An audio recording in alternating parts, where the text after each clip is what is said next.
Hey guys, welcome back to my channel. On today, I'm gonna be reviewing very brief and quick review. I promise. um, The Shy season 6, episode 14, Smoke and Mirrors. I know I did not review episode 13 last week. It was my birthday. I did watch the episode, but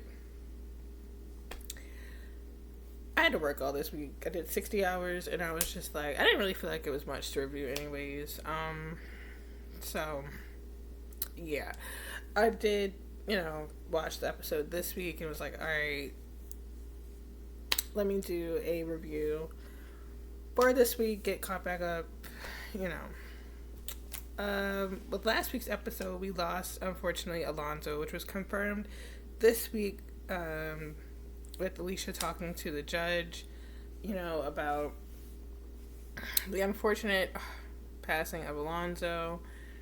And it was just kind of weird that we didn't get to see Rob at all this episode. And we briefly, touched on Alonzo passing away. I would have thought that the episode would have started with that or had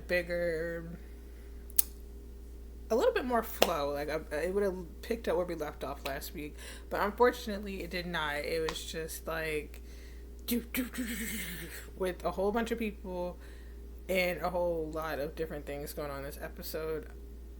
So for this review, I'm just going to kind of focus on like the main people of the show, because it's kind of getting a little hard to keep up with every single person that's being added every week. But Victor, we started off with Victor. He's having a little PTSD, having trouble sleeping. He's on house arrest. His case was later dismissed this episode by the judge, who is, I think, close friends with Alicia. And so, that's good for Victor. Although Victor, again, is still like a rock stuck in a hard place. Dealing with his emotions, dealing with, him and Fatima being on a break, which I'm wondering if we're going to get Fatima anymore this season, seeing that we only have like 2 episodes left. I don't know what we're building up to at this point or what's going to happen for next season, because I can't even tell if Duda's going to, continue on, who's going to continue on, who's going to be, not going to season 7. I don't even know anymore. But yeah. So anyways, Victor's going through his thing. Jake, he comes and checks on Victor. They agree that he can have a little Halloween party, which is quite interesting. Jake's hard-headed. Okay, I think so many people have warned Jake, amongst other characters being warned, that he needs to be careful. Victor's warned Jake about, the First Lady, because Victor's rule with everybody coming to the house. He just needs to know who's who and, like, can he trust them? Are they good? Because he doesn't need to be caught up in any more mess. Like I said, Victor's case was dismissed, thanks to the judge, because she has ties with Alicia, and it's all about helping each other. So, yeah. Jake is just, like, telling everybody that the First Lady is, Tatiana, is nothing to be worried about. She's cool people. He can trust her. But I'm like, Jake, you barely know much about her. Y'all just been benefits. Okay, just smashing on the side. All right. So, yeah. And I'm a little bit confused because I don't know if she was telling Jake, like, she's late. This was after the party. If she was, and they had a little phone call, if she was late, far as like, I'm late, I missed my period, or I'm late, like, she's just trying to make it seem like she was talking to someone and kind of redirect the conversation. Because Papa, oh my gosh, like, I'm bouncing around the way they was bouncing around this episode, okay? Because Papa pissed me off. The reason why I said I don't know if she was trying to, like, word her words carefully is because Papa, he came through to the party, saw First Lady there, and even before he saw her, he was just trying to be like, oh, I don't do this anymore. And of course, Bakari and Jake were looking at Papa like, it's not that deep. Like, it's really not that deep. And of course, Papa was just like, basically, like, this is beneath him. He's going to Hallelujah night at the church with Pastor Zeke. They're hosting it. Blah, blah, blah, blah, blah. Boom, boom, bang. Cool. Then the first lady rolls in, and him and Jake kind of get into it because he was just like, that's wrong. And Jake was just like, what? She just bringing chips. And of course, Papa was just kind of like really getting on him. And I can kind of just see this trio of a group now since Kevin's no longer there and it's just been Bakari, Papa, and Jake. I can see this trio just kind of going separate ways. Or at least for the most part, and they've been rocking for the longest, Jake and Papa, because Papa's really changing and Jake is, I think he's always been one to call everybody out on their BS for the most part. But he's really looking at Papa like, every time Papa does something, he's like, but didn't your father not like Pastor Zeke? I thought he hated him. Didn't he used to celebrate with us? Used to get dressed up, hang out with us on Halloween. Like, what's changed? Why are you all dressed up in a suit? Like, why are you acting like that? Kind of thing. So, their little back and forth, it's very interesting. And I don't know where that's going, but like I said, Jake has always been one to call Papa out, and majority of the friends in the group, they just call everybody out on what they're doing, especially lately, like I said, because Papa has been changing for the worst, not the better. Like, I used to kind of like Papa's character, but now I'm just like like, because as I stated many times already, Papa saw the first lady at the Jake's Halloween kickback party, whatever, and he was going to Hallelujah night at the church. He decides to tell Pastor Zeke later when they're having their one-on-one, and Pastor Zeke gives him some money for his time, whatever, and doing the Lord's work. Papa decides to ask Pastor Zeke, like, how long have you been married to Tatiana? And are you sure, you can trust her? Are you sure she's faithful? One, Pastor Zeke just gives shady. He's all about money, money, money. Two, if Kenya does not like her own father, that says a lot. If a lot of people are warning you, including his own daughter, about Pastor Zeke, I just feel like take heed to the warning and not be so gullible and freaking stupid. Oh my gosh. But unfortunately, that's just Papa right now. And with him saying that and Pastor Zeke being like, I think you should go home. I think, we don't want your mother to be worried about you being out so late. That kind of rubbed me the wrong way, because even his interaction a few episodes ago with Papa's mom, he just gave me shady. And for him to say that, I'm just like, The way he was looking, too, was kind of weird. It was off. I don't know if he already knows that his wife steps out or they got an open marriage, or I don't know what they got going on, but it just gave off it was just kind of weird to me. I could tell like Papa could sense it a little bit because of the way he was just looking at him like, okay, I'm gonna head out, like, and I'm like, Papa, you already ran your mouth. And that's what I said about Jake and Papa's friendship, because as friend, I don't know. Either you continue to press Jake about it, but don't bring it to the situation, to the person that it also involves. Like, the pastor is very much involved because that's his wife. So you telling her husband that she's basically stepping out is going to bring some issues that probably are already there or weren't there to begin with. Who knows? Because technically, Pastor Zeke was literally about to buy her something, and Papa just shot that down. Yeah, Papa's getting on my nerve, not knowing his place. He doing too much. Keisha and Emmett, they need to set some boundaries with Nuck. I'm happy that Nuck is, being a dad, stepping in, stepping up. Not too little, too late. He just found out. But, my son, my son, my son, my son. Every time he says that, it makes me laugh. It's my son, my son, my son, my son. And it was like, we know it's your son. Like, I was just like, oh my gosh. But anyways, I feel like I did like the fact that Emmett decided to talk to Nuck when they were going on a little Halloween walk in a snowy October. The only thing I don't like is that every time Emmett does something, here comes Keisha like butting in. She can't just let him do business or just handle things as a man or whatever. She always has to step in. Like, I get the conversations were getting heated, and I think they were kind of sidestepping the fact that this is for the kids. They're out there for the kids, getting candy, trying to do stuff together. But at the same time, like, Keisha, like, let him talk. He did tell you to, like, walk ahead, let him handle it. And she's like, well, y'all stop. Like, I didn't like that. I don't know if that's just going to affect Emmett and Keisha's relationship, even though she was able to have that one-on-one conversation with Nuck, and it seemed like things were flowing a bit. My issue with Keisha and Nuck's one-on-one conversation is the fact that you could still see like there were some feelings there. Like, she confessed that she used to love Nuck, but she doesn't really like love him like that anymore. She is happy that he's the dad. Nuck was still kind of just like taken back, but also kind of like, dang, like he missed the opportunity, missed his chance. I would have wished that the writers, directors, whoever, if they would have just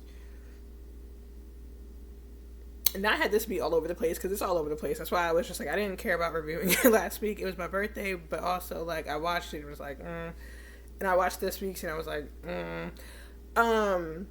I wish the writers would have flowed with what happened in not season 1, part 1 of season 6, of how Nuck and Keisha had that little bit of chemistry there. I wish we would have gotten Ronnie's story either then, like shortly after that hallway scene of Nuck coming to apologize and ask for forgiveness or whatever from Keisha. I wish we would have had little Ronnie's story of him having sickle cell, and then this whole situation happening maybe in part 1 rather than part 2, because now it's just like so much time has gone past, and then it just seemed kind of random to me that like we just threw, okay, little Ronnie, and then oh wait, oh shucks, like it wasn't her kidnapper, it was Nuck's actually the father. Like, that would have flowed so much better in the first half.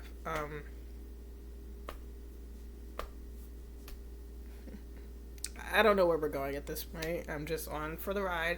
But like, I was watching like, okay, because the chemistry that they had, Keisha and Nuck had when they were talking, and it was just them and the kids in the house, it made me feel like, okay, that was the same chemistry that they had in the hallway when Keisha was like, oh, Nuck, I forgive you, and he was just like, I'm sorry I didn't come look for you, I didn't try, whatever. It felt the same. So I'm like, oh, obviously there's still some unresolved feelings there, I'm assuming, even though Keisha's like, her and Emmett are good. But I just wish that, the way she treats Nuck, and it's just really, like, oh, okay, it's fine, but, we literally were going out or whatever. Like, she's not as hard on Nuck as she is on Emmett. I'm gonna need that to change. I need her to like go back to how she was with Emmett and being cool and chill and like them being in that good space before Nuck and the whole dynamic has changed. But I don't know. I hope her and Emmett last. We'll see. Marcus and Tiara.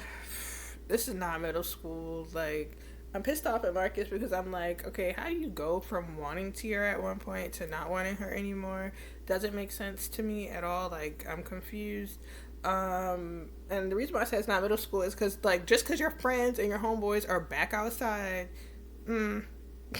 everybody made them mad. Like, just because everybody's back outside again, you just want to join the crew. Rashad has said it's nothing outside when he had just broke up with Deja and trying to find a job, trying to find himself, trying to get Deja back.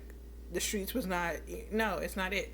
Now, freaking Victor and Fatima are done. Like, still, I'm pretty sure even Victor was telling Jake, like, no, I'm not on that. I don't care about that right now. Like, he knew, even when he was telling Rashad, like, there's nothing out here in these streets. It's trash. Marcus, why are you trying to join that? Like, I don't get it. Like, what are you doing with Tiara? Stringing her along, basically. And I feel for Tiara because, when she was like, maybe you should just be single, I would have been looking at him like, where's this coming from, when he agreed? Because, like, what? You just took holiday photos. You just took random daggone couples photos with his daughter, with her and your daughter or whatever. Like, y'all was just coupled up.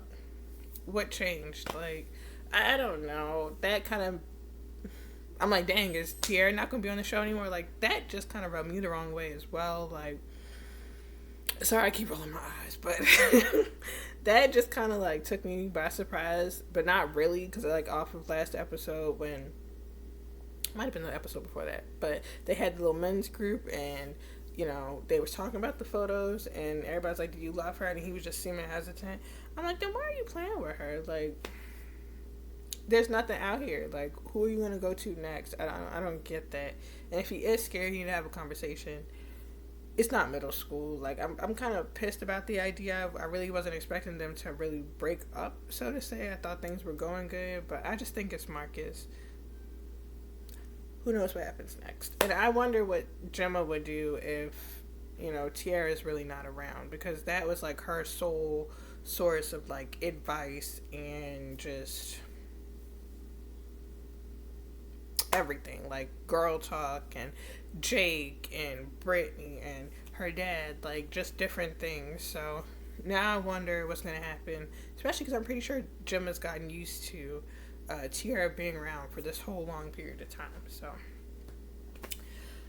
we'll see. Speaking of Gemma, I don't know. I would have, as a manager, probably pushed Maisha a little bit more in her decision to be a photographer now, because Maisha, with the storyline we built up for her, has now decided she's going to be a photographer. Great photos, by the way, at the party. Loved it. Amazing. It's not bad. You can have many different side hustles and juggle different things and have many different passions. Young, old, whatever. But at the same time, I was like, her music was really good. Like, for the most part, I don't know if she was ever, I can't remember if she was ever on the radio like Britney, but it was still something to the point where Gemma wanted to manage her. So, granted, she made it about Britney. Like, are you deciding not to do music because of Britney?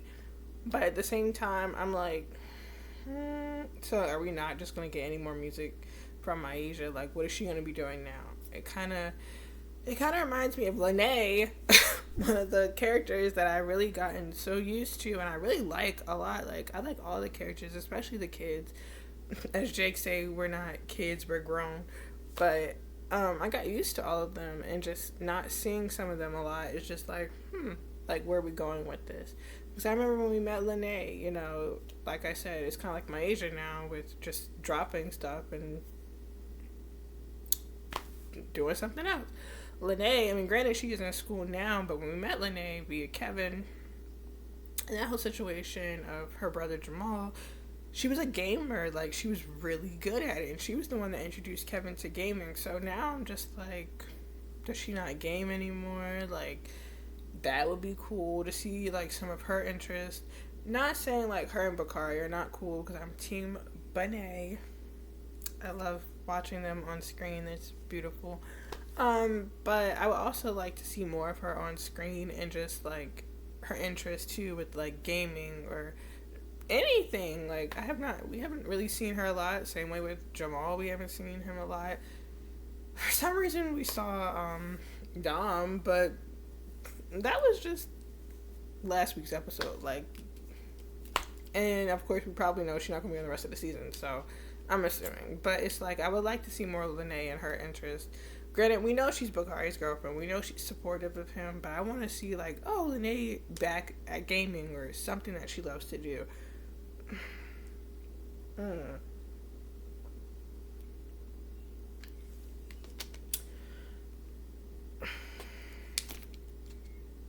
Brittany. Girl. I don't care if they said what stays in the circle stays in the circle. What stays in the apartment, the house, the whatever, in the group. Unless everybody was in the group that needed to be in the group was there, I wouldn't have said nothing. Okay, Brittany telling Maisha and Gemma that she works for Duda, I would have the same reaction that Maisha had, because she was like, excuse me? Like, what? I've been looking like you being followed right now. Like, wait a minute. Granted, Gemma was the same way. Like, now I'm in the mix. Like, it's too much. And Maisha asked all the right questions. Like, what do you do for Duda? Why are you spying on Bakari? Like, I'm like, Brittany, you didn't question it. Granted, it was 30 racks. Got you. Cool, cool, cool. Still a small amount, but I got you. You wouldn't have been. I would have been questioning it. Like, wait a minute, I got to spy on my brother, and he worked for you. Like, you couldn't find somebody else to do it. Granted, I'm pretty sure Dude was probably like, oh, you know, he's gonna trust you, or that's your sibling. It should be easy, whatever. Only thing that Brittany has gotten so far is that Bakari wants to write a book. Everybody knows that at this point. Bakari's going around telling everybody. So I'm just like, was it worth it? Because, and like Jim and Maya just said, you need to tell Bakari. But Bakari is not stupid. He put 2 and 2 together and got 4, probably 6, and realized after Duda broke the laptop,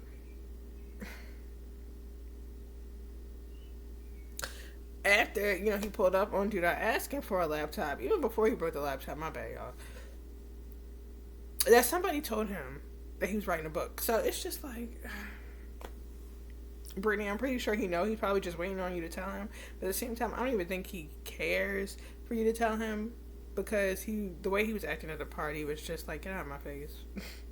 I don't want to kick it with you, skate with you, none of that. Like, out of my face. Goodbye. I'm like, Brittany, too little, too late. You have to prove your loyalty some other kind of way. Sorry, my necklace keeps moving.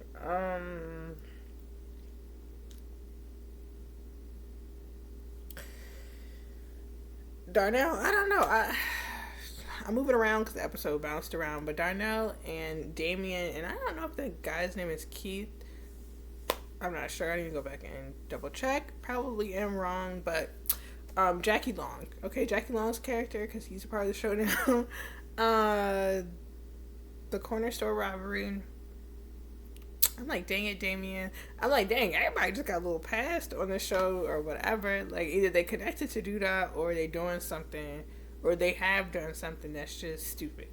I don't know. But the fact that he couldn't have worked with Darnell fixing stuff, and he had to work literally in Damien's face. Like, I'm a little bit worried for Damien, just a little bit, because we still don't know like everything about him. He seems so sweet, such a sweetheart. Granted, he does have a past, robbed that corner store, but he was fast.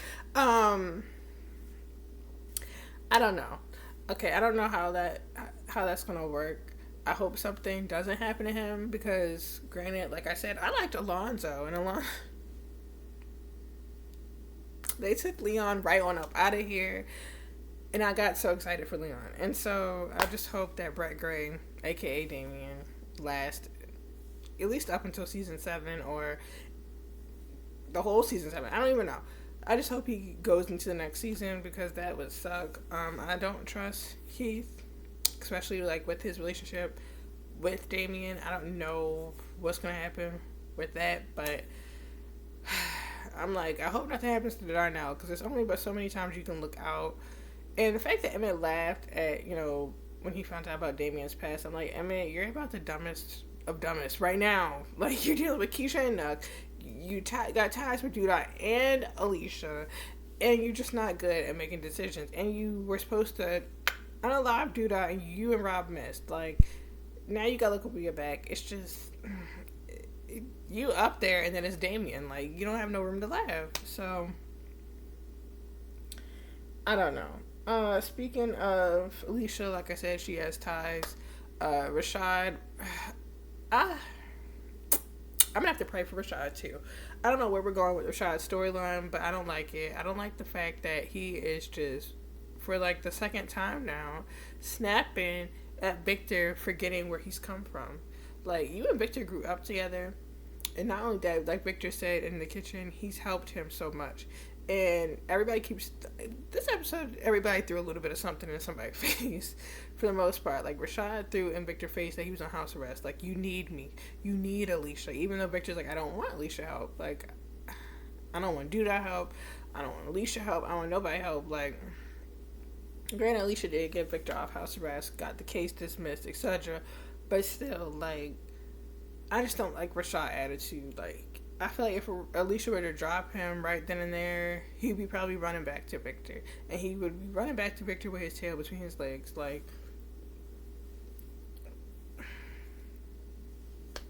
I don't like his attitude. Like, ever since he's come up and he has stuff now, borrowed stuff, thanks to Alicia and Alonzo.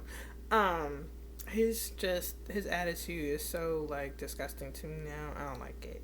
I hope he gets it together and gets it together quick before he really have to come running back to Big Dick. Because if the roles were reversed, yeah. Uh, Judah and Professor Gardner thought that was cool that they went to high school together. I'm like, at this point, if you're new, you're old, whoever, you're getting thrown in the show, you've been here a while, somebody got connections to do that. At this point, every time a new character comes in the show, I just think we're going to assume, for the better, that everybody's connected to do that somehow, some way. No cap. I was hoping that not even hoping, the way Professor Gardner interacted with Duda is what I was expecting Alonzo's interaction with Duda to be. At least touch that. It was like barely surface level. Below surface level at this point. Their reaction, and then of course, Alonzo's out of here. Professor Gardner even calling Duda Otis, which is his actual name, because, they went to high school together, that reaction is what, like I said, was I was expecting Alonzo's to be, because out of everybody who's come face to face with Duda, who's held a blicky at Duda, whatever, Rashad.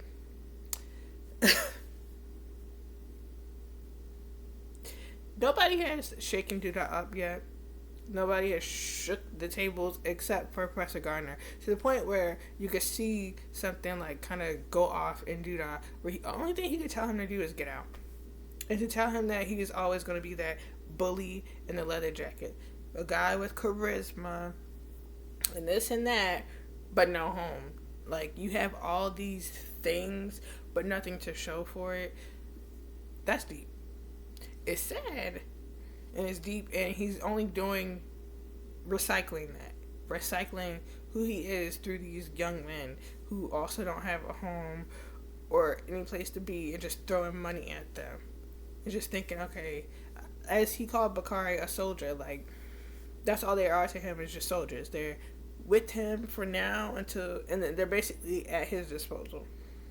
You can use them up and they're at your disposal. Same way with Alicia, as she said when Rashad was pointing the fire at Judah's head, that she has soldiers too. So basically, if I was Rashad, I'm like, dang, this is strike two.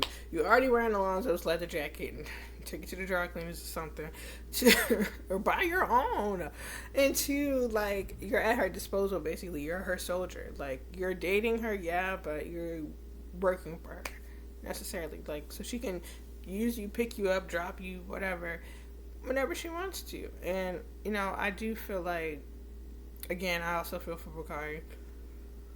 I don't even know where his storyline going at this point, because like I said, everybody know he wants to write the book. But I feel like Professor Gardner I like him in a sense because he does care for Bakari, but I don't know how much he can help Bakari. I don't know how much anybody can help anybody at this point, because nobody's taking Duda out, and I don't know where the show is going.